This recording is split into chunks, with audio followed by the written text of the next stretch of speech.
السلام علیکم ویورز، میں ناز شاہ آپ کے ساتھ ہوں۔ آج میں آپ کے ساتھ شیئر کروں گی کہ کس طرح اللہ تعالیٰ کے ہاں حضرت آدم علیہ السلام نے بے تحاشا اللہ سے دعائیں مانگی اور اللہ تعالیٰ نے اپنے پیارے نبی کی دعاؤں کو شرف قبولیت بخشا اور ایک نیک صالح بیٹے کی بشارت سے مطلع فرمایا۔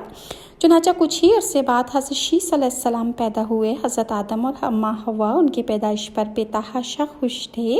یہ حضرت آدم علیہ السلام کے تیسرے بیٹے تھے اور اس وقت ان کی عمر 130 سال تھی، یعنی حضرت آدم علیہ السلام 130 سال کے ہو چکے تھے۔ اماں حوا نے صاحبزادے کا نام شیس رکھا، جس کے عربی میں معنی عطیہ خداوندی کے ہیں، یعنی اللہ تعالیٰ کی جانب سے عطا کیا گیا خوبصورت اور خوبصیرت تحفہ۔ حضرت شیس علیہ السلام حسن و جمال، شکل و صورت اور عطات و اطوار میں اپنے والد سے بہت زیادہ مشابہ تھے۔ حضرت آدم اور حضرت حوا کو آپ سے بہت زیادہ محبت تھی۔ حضرت آدم علیہ السلام حضرت شیس علیہ السلام کو ہر وقت اپنے ساتھ رکھتے۔ آپ کو اس بات کا علم ہو چکا تھا کہ ان کی اولاد میں سے یہ بچہ ان کا جانشین ہوگا، چنانچہ انہوں نے شروع ہی سے ان کی تربیت پر خصوصی توجہ دی۔ آپ حضرت شیس کو جنت کا احوال سناتے، اچھے اور برے کی پہچان کرواتے۔ جوں حضرت شیس علیہ السلام بڑے ہوتے گئے، ان کی پوشیدہ صلاحیتیں اور والدین کی تعلیم و تربیت رنگ لاتی رہی۔ حضرت آدم نے ان کو درس و تدریس اور وعظ و تبلیغ کی خوبصورت اور منفرد طریقے سکھائے، انہیں دن رات کی گھڑیوں کی پہچان کروائی، نکات میں ہونے والی عبادتوں کی تعلیم دی۔ اس کے علاوہ طوفان نوح کے بارے میں بھی حضرت شیس کو آگاہ کیا، جو کچھ عرصے بعد آنا تھا۔ حضرت آدم اور حضرت حوا کو حضرت شیس سے بڑی امید تھی، جس کی بڑی وجہ یہ تھی کہ ان کا ایک بیٹا قتل ہو گیا تھا، دوسرا شیطان کا پیروکار بن کر کفر کے راستے پر چل نکلا تھا۔ اب اللہ کے دین کو آگے پھیلانے اور شیطان کے شر کا مقابلہ کرنے کے لیے حضرت آدم علیہ السلام کے بعد حضرت شیس علیہ السلام ہی تھے۔ چنانچہ حضرت آدم علیہ السلام کی وفات کا وقت قریب آیا تو انہوں نے حضرت شیس کو اپنے خلیفہ اور جانشین نامزد کیا۔ 960 برس کی عمر میں حضرت آدم نے وفات پائی۔ حضرت شیس نے حضرت جبرائیل امین کے بتائے ہوئے طریقے کے مطابق والد حضرت آدم کی تدفین کی۔ اللہ رب العزت نے حضرت شیس علیہ السلام کو نبوت کے عظیم منصب پر فائز کیا اور اولاد کثیر سے نوازا۔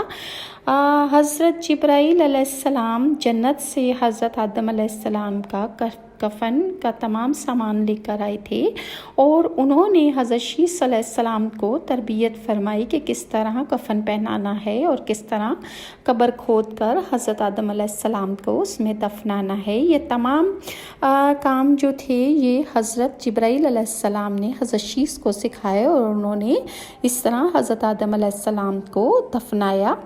پھر حضرت شیس اور ان کی اولاد نہایت فرما بردار اور نیک بھی تھی، جو اپنے والد کے ساتھ دین کی تبلیغ کے کاموں میں مصروف رہتی۔ روایت میں ہے کہ اللہ تعالیٰ نے اپنے پیغمبروں پر 100 صحیفے نازل کیے اور 4 کتابیں۔ ان 100 صحیفوں میں سے 50 صحیفے حضرت شیس علیہ السلام پر اترے۔ گو کہ قرآن کریم میں جن 25 انبیاء کرام کے اسماء گرامی مذکور ہیں ان میں حضرت شیس علیہ السلام کا نام شامل نہیں، تاہم حدیث مبارکہ میں ان کے نبی ہونے کا صراحت کے ساتھ ذکر ہے۔ حضرت شیس علیہ السلام نے اپنی پوری زندگی والد کی دی ہوئی تربیت کے تحت اللہ تعالیٰ کے دین کی سربلندی میں صرف کی۔ آخری عمر میں زیادہ ضعف ہونے کی وجہ سے گوشہ نشین ہو گئے، لیکن اولاد آپ کے کام کو آگے بڑھاتی رہی۔ حضرت شیس علیہ السلام اپنے بھائی قابیل کی اولاد کے کفر و شرک میں مبتلا ہونے اور شیطان کا آلۂ کار بنے رہنے کی وجہ سے بڑے فکر مند رہتے تھے اور انہیں راہ راست پر لانے کی کوشش میں لگے رہتے تھے، جنہوں نے اپنے باپ قابیل کی شکل کے بت کو بنا کر اس کی پوجا شروع کر دی تھی۔ روایت میں ہے کہ دنیا میں موجود تمام انسان یعنی بنی آدم حضرت شیس ہی کی اولاد ہیں، کیونکہ حابیل تو محض 20 برس کی عمر میں اپنے بھائی قابیل کے ہاتھوں شہید کر دیے گئے تھے اور انہوں نے کوئی وارث بھی نہیں چھوڑا تھا، جبکہ دوسرے بیٹے قابیل کی اولاد شیطان کی پیروکار، اللہ کی نافرمان اور کفر پر گامزن تھی، جسے طوفان نوح میں غرق کر دیا گیا تھا۔ مسلمانوں کی طرح یہودی اور عیسائی بھی حضرت شیس علیہ السلام کو حضرت آدم اور حوا کا تیسرا بیٹا مانتے ہیں اور ان کا جانشین تسلیم کرتے ہیں، جبکہ وہ بھی اس بات کے قائل ہیں کہ موجودہ تمام انسان حضرت شیس علیہ السلام کی اولاد میں سے ہیں۔ حضرت شیس علیہ السلام لوگوں کو نصیحت فرمایا کرتے تھے کہ سچا مومن وہ ہے جو اللہ کو پہچانتا ہے، نیک اور بد کو جانتا ہے، بادشاہ وقت کا حکم بجا لاتا ہے، والدین کے حقوق ادا کرتا ہے اور ان کی خدمت کرتا ہے، صلح رحمی کرتا ہو، غصے پر قابو رکھتا ہو، محتاجوں اور مسکینوں کے ساتھ حسن سلوک سے پیش آتا ہو، گناہوں سے پرہیز کرتا ہو، مصیبت کے وقت صبر کرتا ہو اور اللہ تعالیٰ کی نعمتوں پر اس کا شکر ادا کرتا ہو۔ حضرت آدم علیہ السلام کے انتقال کا وقت جب قریب آیا تو انہوں نے بیٹے حضرت شیس علیہ السلام کو اپنے قریب بلایا اور نصیحت فرمائی کہ اے میرے سعادت مند خبر خوردار، تم میرے جانشین بنو گے، چنانچہ تم تقوی اختیار کرو اور جب بھی اللہ کا ذکر کرو تو اس کے ساتھ اس کے محبوب حضرت محمد مصطفیٰ صلی اللہ علیہ وآلہ وسلم کا نام ضرور لیا کرو، کیونکہ میں نے ان کا نام عرش پر اس وقت لکھا دیکھا جب کہ میں روح اور مٹی کی درمیانی حالت میں تھا۔ پھر میں نے تمام آسمانوں کا چکر لگایا تو بارگاہ رب العزت میں آپ صلی اللہ علیہ وآلہ وسلم کی شان محبوبیت کا یہ عالم دیکھا کہ نام پاک محمد صلی اللہ علیہ وآلہ وسلم اللہ تعالیٰ کو اتنا پیارا ہے کہ آسمانوں میں کوئی ایسی جگہ نہیں جہاں یہ نام مبارک نہ لکھا ہو۔ میرے رب نے مجھے جنت میں رکھا تو میں نے جنت میں کوئی محل، کوئی بالاخانہ، کوئی دریچہ ایسا نہیں دیکھا کہ جس پر اسم محمد تحریر نہ ہو، لہٰذا تم بھی کثرت کے ساتھ ان کا ذکر کیا کرو، کیونکہ فرشتے بھی ہر وقت اور ہر گھڑی ان کا ذکر کرتے رہتے ہیں۔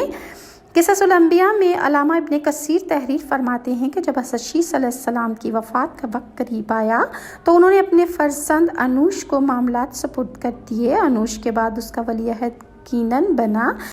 حضرت شیس ہی وہ پہلے شخص ہیں جنہوں نے جنگلات کا صفایا کر کے شہروں اور قلعوں کی بنیاد ڈالی اور انہوں نے شہر بابل اور شہر سوس آباد کیے۔ ابلیس اور اس کے لشکریوں، جنات وغیرہ کو بھی مار مار کر انسانی آبادیوں سے بھگا کر ویرانوں اور گھاٹیوں میں دھکیل دیا۔ ان کا ایک بڑا تاج بھی تھا اور وہ لوگوں کو واعظ بھی فرماتے تھے۔ ان کی بادشاہی 40 سال رہی۔ جب وفات کا وقت قریب آیا تو انہوں نے اپنے فرزند اخنوخ کو اپنا جانشین مقرر کیا اور انہیں مختلف کاموں کی انجام دہی کے حوالے سے وصیت کی۔